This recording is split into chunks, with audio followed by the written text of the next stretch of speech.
खुशियों का मौसम आया झूम के। दुनिया भर में जितने भी डोनाल्ड ट्रंप के चाहने वाले हैं, उन्हें पसंद करने वाले हैं, यही गाना गा रहे हैं, क्योंकि अमेरिका के 250 साल के इतिहास में आज तक किसी भी राष्ट्रपति की इतनी बड़ी जीत नहीं हुई जितने की राष्ट्रपति ट्रंप की होने जा रही है। और ये बात मैं नहीं कह रहा हूं, ये बात कह रहा है पॉलीमार्केट। स्क्रीन पर आप देखिए, ये दुनिया का सबसे बड़ा पॉलिटिकल सट्टा बाजार है और इसमें बताया जा रहा है कि डोनाल्ड ट्रंप इस समय कमला हैरिस के मुकाबले भयंकर बढ़त बना चुके हैं। कमला हैरिस 44% वोटों पर बैठी हैं तो डोनाल्ड ट्रंप का आंकड़ा 55% पर जा चुका है। ये कितनी बड़ी बात है, थोड़ा अंदाजा आपको दे दूं।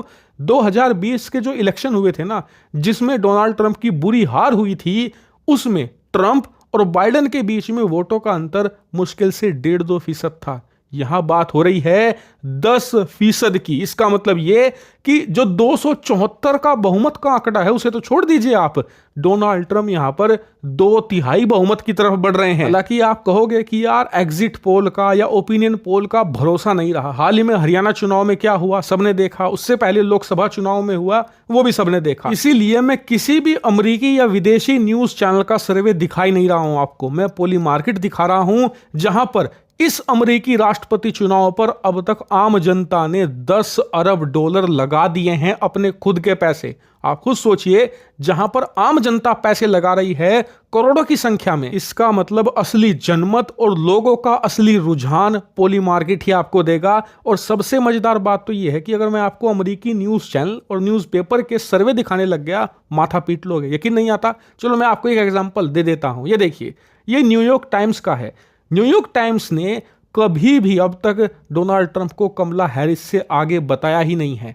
हैरानी की बात तो यह है कि जब ट्रंप पर गोली चली थी ना, अमेरिका के सारे जितने भी न्यूज चैनल थे, चाहे वो डोनाल्ड ट्रंप के खिलाफ ही क्यों ना थे, उन्होंने भी ट्रंप को आगे दिखा दिया था। लेकिन यहां देखिए, न्यूयॉर्क टाइम्स अमेरिका का सबसे बड़ा न्यूज़पेपर, वो तब भी कमला हैरिस को ही आगे बता रहा था। और ऐसा इसलिए ताकि जो कमला हैरिस का कार्डर है वो मोटिवेट रहे, वो डीमोटिवेट ना हो जाए, वो निराश ना हो जाए, हताश ना हो जाए। और साथ ही जो कमला हैरिस का वोट बैंक है वो बूथ तक वोट डालने पहुंचे ही ना कि यार हार तो रही है कमला हैरिस, क्यों टाइम खराब करके वोट डालने जाऊं। इसीलिए इस तरीके के न्यूज चैनल सर्वे बनाते हैं। इसीलिए अमेरिका के चुनाव में सबकी नजर है पोली मार्केट पर, क्योंकि असली पैसा यहां लगा हुआ है असली लोगों का, वोटर्स का।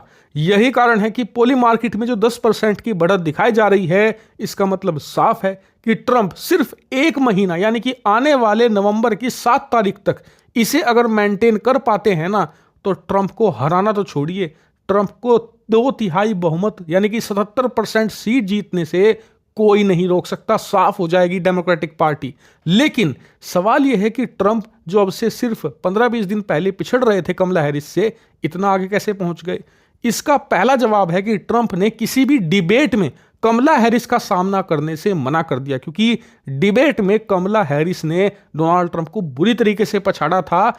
दूसरा यह कि इन्होंने जो कंट्रोवर्शियल बयान थे, खासकर कि महिलाओं के खिलाफ जो बयान थे, उन्हें बंद किया। इसके बाद जो एशियंस थे, जैसे कि भारतीय आबादी, हिंदू आबादी बहुत ज्यादा बड़ी है, उन्हें अट्रैक्ट करने के लिए अलग अलग प्रोग्राम आयोजित करे डोनाल्ड ट्रंप ने। इनके खिलाफ जो बयानबाजी हो रही थी अपनी पार्टी से, वो बंद करवाया।